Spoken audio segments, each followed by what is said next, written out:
My chosen career was in broadcast journalism. I was in radio news, working at a station in Wilmington, Delaware. I was both a news anchor on the air and I was news director for the station.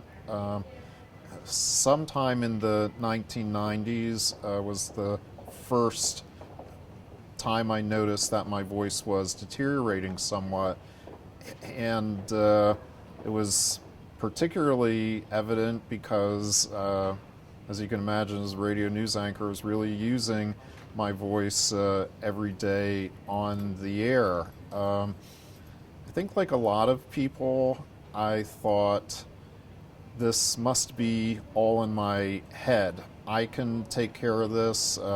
This just must be anxiety or nerves or something like that. So I actually didn't seek treatment for a good several years.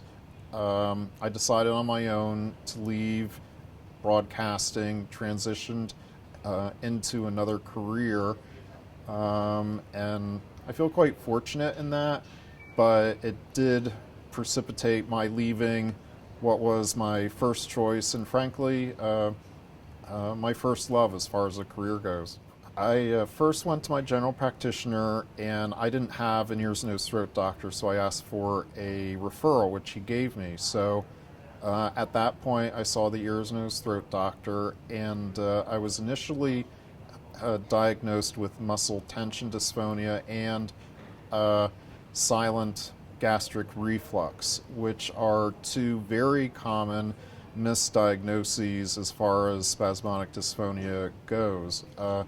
Since the diagnosis was muscle tension dysphonia, I was sent for speech therapy, and this is also something I think is fairly common.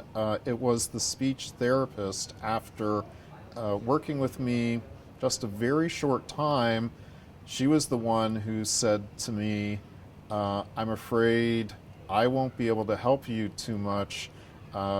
It seems to me that what you have is spasmodic dysphonia, which is not completely taken care of through speech therapy. So at that point, and I did realize that there was some benefit to the speech therapy, but it wasn't bringing my voice back to the point that I wanted it or where it needed to be. So I went back to the ENT doctor, and at that point I got the correct diagnosis of spasmodic dysphonia, was referred to a doctor who did the Botox injections, and the voice you hear today, which I'm very grateful for, is the result of good treatment from good doctors, and it makes this manageable. I do agree with what a lot of people say in that it makes you a better listener. There are going to be times when, even with the benefits of Botox, your voice isn't going to be so great. And when you have less ability to speak, the option is to listen. And I do think it can help you become a better listener.